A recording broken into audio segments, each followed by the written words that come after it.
500 మంది అన్నదాతలు చనిపోతే రేవంత్ రెడ్డి అందాల పోటీలో బిజీగా ఉన్నాడని కేటీఆర్ అన్నారు. ఈ సందర్భంగా రేవంత్ రెడ్డి ప్రభుత్వం మొత్తం కమిషన్ల మీదనే నడుస్తుందన్నారు. రేవంత్ రెడ్డికి రైతుల సమస్యల మీద రివ్యూ చేసే సమయం లేదని, కానీ అందాల పోటీల మీద ప్రత్యేక శ్రద్ధ పెడుతున్నాడన్నారు. 500 మంది కొంప ఉసురు తీసుకున్నావు, వాళ్ళ కొంప కొల్లేరు చేసినావు. 500 మంది అన్నదాతలు ఆత్మహత్య చేసుకుంటే ముఖ్యమంత్రి గారు అందాల పోటీలో బిజీగా ఉన్నాడు. రివ్యూ చేసే టైం లేదు. కల్లాల వడ్లు అట్లే ఉన్నాయి. కొనటోడు లేడు, కాంట పెట్టేటోడు లేడు, పట్టించుకున్నోడు లేడు. ఇప్పటికే అమ్మిన కాడికి పాపం మిల్లర్లకు అమ్ముకున్నారు. ఇప్పటికే 40-50% అమ్ముకున్నారు. ఆడనో ఈడనో 10% 20% కొన్నారు. కానీ దాన్ని పట్టించుకున్నోడు లేడు. వానలు పడుతున్నాయి, కళ్ళాలల్లా వడ్లు కొట్టుకుపోయే పరిస్థితి ఉన్నది. ధాన్యం మొలకలెత్తి రైతు ఆగమై రోడ్డు మీద పడే పరిస్థితి ఉన్నది. అడిగినోడు లేడు, పట్టించుకున్నోడు లేడు.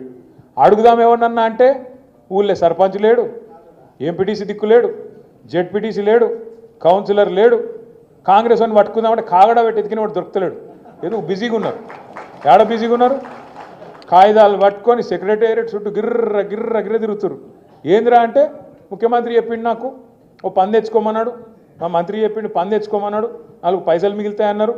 ఇక పాత బాకీలు ఏమైనా ఉంటే, పాత బిల్లులు ఏమైనా ఉంటే తెచ్చుకోమన్నారు, ఇస్తామన్నారు, కమిషన్లు తీసుకోమన్నారు. ఒకటే పనులు ఉన్నది ప్రభుత్వం మొత్తం, కమిషన్లు కమిషన్లు కమిషన్లు.